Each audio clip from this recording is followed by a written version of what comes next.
വരിക്ക പ്ലാവ് എന്ന് പറഞ്ഞുകൊണ്ട് നിർത്തിയിരുന്ന ഒരു പ്ലാവാണ് കേട്ടോ ഇതിൽ. ആദ്യമായിട്ട് 3 ചക്ക കഴിച്ചു. അതിൽ മെനങ്ങാന്ന് പറഞ്ഞ വീണ് പതക്കോന്ന് തറയിലെത്തിയപ്പോഴാണ് നമ്മൾ അറിയുന്നത് ഇതും കൂഴ തന്നെയാണെന്ന്. അപ്പോൾ രണ്ടാമത്തെ ചക്ക വാപ്പ തന്നെ തള്ളിയിട്ടു, കറി വെക്കാലോ ഊഴയല്ലേ എന്ന് പറഞ്ഞുകൊണ്ട്.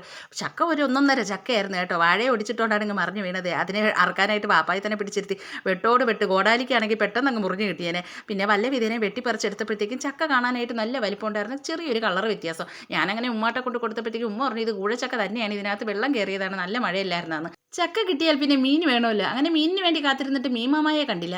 പിന്നെ വഴിയിൽ മീൻ കാത്തുനിന്ന് ഒരു പയ്യനാണെങ്കിൽ മീനും കൊണ്ടുപോയപ്പോൾ അവനെ പിടിച്ചു നിർത്തി ഞാനും നാത്തൂനും കൂടി മീൻ അങ്ങോട്ട് വാങ്ങിയിട്ടുണ്ട് കേട്ടോ. നെത്തോലിയാണ് കിട്ടിയിട്ടുള്ളത്. അങ്ങനെ മീനും വാങ്ങി വന്ന് ചക്കക്കുരുവും തൊലിച്ചതാ ചക്കയെ അരിഞ്ഞെടുത്ത് നമ്മളതാ നേരെ അടുപ്പത്തോട്ട് വെച്ചത് ഒരു പേര് മഴ അങ്ങെടുത്ത് വീത്തി കേട്ടോ. ഈ മഴയുടെ പിറകെ തുണി പറക്കാനുള്ള ഓട്ടമാണ് വല്ലാത്തൊരു ഓട്ടം. PT ഉഷയെക്കാളും സ്പീഡാണ് ചില സമയത്ത് എനിക്ക് ഈ തുണി പറക്കാനുള്ള ഓട്ടത്തിൽ. എൻ്റെ പൊന്നെ ഒരു രക്ഷയില്ല. മഴ നനയാണ്ട് തുണി എത്തിക്കണ്ടേ വീട്ടിനകത്തോട്ട്.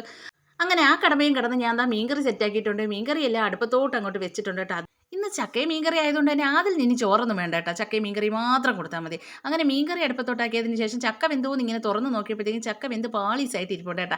അതിലേക്ക് അരപ്പ് ഇട്ട് അടുപ്പത്തോട്ട് ഒന്ന് വെച്ച് ചെറുതായിട്ടൊന്ന് ചൂടാക്കി നല്ലോണം ഇളക്കി ചക്ക പുഴുക്ക് അവസാനം ചക്ക എരിശ്ശേരി അങ്ങ് ആയി മാറിയതുപോലെ ആയി കേട്ടോ.